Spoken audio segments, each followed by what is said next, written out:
Hi students, जैसा कि आपको पता है कि सीए फाइनल का एग्ज़ाम जो नवंबर 25 में होने वाला था, उसकी जगह आईसीएआई ने दो आपके पास ऑप्शन दे दिए कि या तो सितंबर 25 में एग्ज़ाम दे लें या फिर आप जनवरी 26 में एग्ज़ाम दें। अब इश्यू आता है कि आपको कौन सा एग्ज़ाम देना चाहिए, आपको सितंबर 25 का एग्ज़ाम देना चाहिए या फिर जनवरी 26 का एग्ज़ाम देना चाहिए। इसके लिए सबसे पहले तो आपका एलिजिबिलिटी क्राइटेरिया आता है कि आप सितंबर 25 की एग्ज़ाम के लिए एलिजिबल हैं या नहीं है। मैं एलिजिबिलिटी क्राइटेरिया डिस्कस नहीं करूंगा, वो आपको ऐसे की वेबसाइट भी दे रखा है। अगर आप एलिजिबल हैं तो आपको सितंबर जाना चाहिए या जनवरी जाना चाहिए, इसके बारे में डिस्कस करूंगा।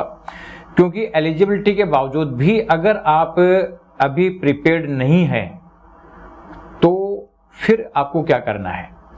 तो प्रिपेयर्ड की क्या सिचुएशन होती है? तो प्रिपेयर्ड की सिचुएशन ये होती है कि आपको एग्जाम में 1.5 डेज का गैप मिलेगा।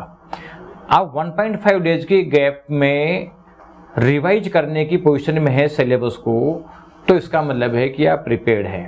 अब सीधी सी बात है कि ये तो प्रिपरेशन तो अभी टाइम है, आपको लगभग 4.5 मंथ का टाइम बचा हुआ है।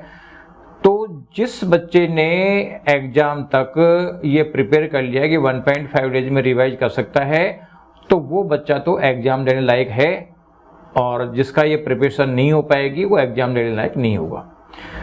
तो ये प्रिपरेशन कब हो पाएगी? तो इस टाइप की प्रिपरेशन करने के लिए आपको कम से कम फुल टाइम रिवीजन करना पड़ेगा। यानी टोटल कोचिंग क्लासेज होने के बाद, क्लासेज कंप्लीट होने के बाद आपको 4 बार रिवीजन करने का मौका मिलना चाहिए, और 4 बार रिवीजन करने का मौका मिल जाएगा सिलेबस को, तो आप 1.5 डेज में रिवाइज करने की पोजीशन में आ जाएंगे। अब 4 फुल टाइम रिवाइज करने के लिए आपको अभी जो टाइम अवेलेबल है 4.5 मंथ का, ये पूरा टाइम चाहिए। तो आप ये चेक करो कि आज तक आपका 100% कोर्स कंप्लीट हो चुका या होना बाकी है। अगर आपको लग रहा है कि आपका अभी पूरी क्लासेज नहीं हुई है और क्लासेज होने में टाइम लगेगा, 2-5 दिनों तो कोई बात नहीं, लेकिन अगर आपको लगता है कि 1 महीना लगेगा या मोर देन 1 मंथ का टाइम लगेगा, तो सिंपल सी बात है, आप प्रिपेयर्ड नहीं हो।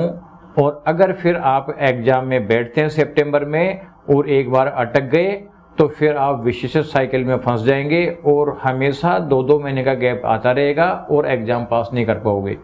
इसलिए आपको एग्जाम जब भी देनी है जब आज तक आपका सिलेबस कंप्लीट हो गया है, और अगर सिलेबस कंप्लीट नहीं हुआ है तो इसका मतलब है कि अगर 2-4 दिन का बचा हो तो अलग बात है। अदरवाइज आपको लग रहा है कि 1 महीना लगेगा, 2 महीना लगेगा, तो बेटर है कि फिर आप जनवरी अटेम्प्ट का एग्जाम दें। क्योंकि जो सबसे बड़ा प्रॉब्लम क्रिएट करता है वो करता है लोभ। जो लोभ होता है वो इंसान का लाइफ खराब कर देता है। और लोभ कोई मनी के लोभ, कोई लोभ नहीं बोलते हैं कि साहब कोई चीज़ सस्ती मिल जाए, वो लोभ है। आप जितना एफर्ट्स चाहिए उससे कम एफर्ट्स में उसको अचीव करना चाहते हैं, वो भी लोभ है।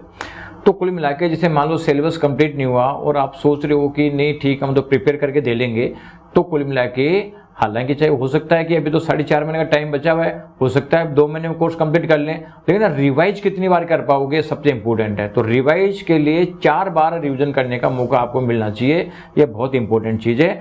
अगर आपका कोर्स आज तक हो गया है, 4 बार रिवाइज करने की पोजीशन में आ जाओगे, इसलिए आप सितंबर की एग्जाम में अपेयर हो जाओ आराम से, बिना किसी झिझक के। लेकिन अगर मान लीजिए आपको लग रहा है कि मेरा तो अभी कोर्स बाकी है, 1 महीने का बाकी है, 2 महीने का बाकी है, तो फिर भूल के भी सितंबर एग्जाम नहीं दें, फिर आप जनवरी 26 के लिए प्रिपेयर करें।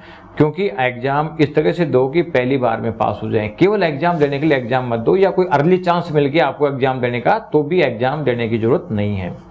अब इसमें लगभग मैं देख रहा हूँ कि मेरे पास कई कॉल आते हैं, उसमें लगभग 70-75% बच्चों का तो कोर्स कंप्लीट कर रखा है, और ऐसे बच्चों को तो इस एग्जाम में सितंबर 25 के एग्जाम में बैठ जाना चाहिए। और बाकी जो बच्चों का कोर्स बाकी है उनको इस एग्जाम में नहीं बैठना चाहिए, ये माइंड में सेट कर लो। अदरवाइज एक बार अटक गए तो फिर इस साइकिल में फंस के रह जाओगे। अब जो बच्चा सितंबर 25 एग्जाम देना चाहता है उसके लिए VSI mock test series start कर रही है, और वो मॉक टेस्ट का जो पहला पेपर है वो आपका 22 अप्रैल को होगा और उसके एडमिशन स्टार्ट हो गए हैं। तो उसमें 3 मॉक टेस्ट सीरीज है। पहली मॉक टेस्ट सीरीज आपको 10 डेज के गैप में मिलेगी, दूसरी मॉक टेस्ट सीरीज 5 डेज के गैप में मिलेगी, थर्ड मॉक टेस्ट आपको 3 डेज के गैप में मिलेगी।